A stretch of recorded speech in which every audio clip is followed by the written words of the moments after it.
It is anticipated that by 2025, the vaping industry will be a $31 billion industry. With mango and bubblegum flavors, we need to ask ourselves, who is this industry really targeting? If you said our teens, you'd be right. My name is Amy Pont. I'm Director of Community Programs for Community Care Plan. In this video, we're going to share some frequently asked questions about vaping, its risks, and resources that can help both kids and adults to quit vaping. So what are e-cigs or vapes? While we often hear the terms e-cigarettes, e-cigs, or vapes, all are known as ENDS, or electronic nicotine delivery systems. These devices may look like a pen or a USB flash drive. ENDS use a battery and heating coil to convert liquid into a vapor that you can then inhale. This liquid usually contains nicotine, but can also be used to inhale THC, the chemical component in marijuana that produces a high. Both chemicals have significant health risks for teens.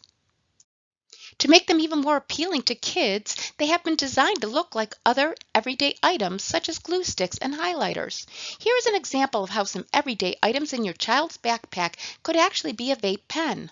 The one thing they all have in common is that they are harmful to your health and contain the same addictive nicotine or THC substances. What are some of the health risks of vaping? Experts agree both nicotine and THC can be harmful to a young person's growing brain. They are both thought to impair a teen's critical thinking skills, memory, and their ability to make good decisions. Both can also lead to long-term addiction. E-cigarettes have also been linked to serious lung damage, including popcorn lung, an irreversible lung condition. But isn't vaping just water vapor? Actually, no. The liquids in vapes are much more than just water vapor.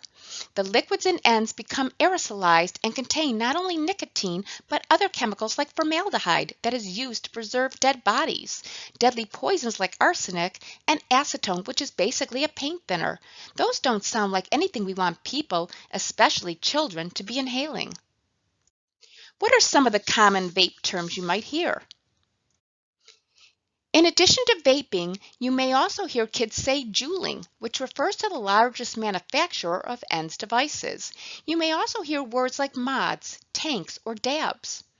Companies like Puff now make disposable vape products too. First, the good news. While vaping is a significant health concern and on the rise in America, it is important to know that most teens are making healthy choices, and 80% of teens do not vape. But here are some suggestions of things you might want to look out for. Vaping causes dryness in both the nose and mouth, which can result in nosebleeds and increased thirst. Pay attention and look out for these signs. Does your teen suddenly enjoy spicy or salty foods when they didn't before? This can be a sign because that dry nose and mouth leaves them with a need for more intense flavors. And then there are the mood swings. This is a tough one because we know that teens can be moody. But if you are noticing that they seem anxious and irritable more than usual, it can be a sign. And then there's vape wear. Many of the vaping companies produce and provide clothing with their name and/or logo on them, plus ways to make it easier for kids to vape in plain sight. If you start noticing unfamiliar things in their trash, like wires, small cotton balls, and other tech devices, that may also warrant a conversation. So how do I talk to my teens about vaping? This is a great question. The most important thing to do is make it a conversation and not a lecture. You want to ask neutral, open-ended questions, ones that don't have just yes/no answers. A great way to start this discussion off is by telling them that you watched this video and you were wondering if they know anyone who vapes. Or have they seen any teens vaping, and in what situations do they see this happening? From there, it's a great place to talk with them about what you learned and how it can affect their health. Finally, this is where we like to say, flip the script. Remind teens that most kids, again around 80%, are not vaping and are making healthy choices. Finally, for both teens as well as adults, the next slide provides many resources to learn about the dangers of vaping as well as how to quit. Thank you for taking the time to watch this video, and we hope that you found it helpful.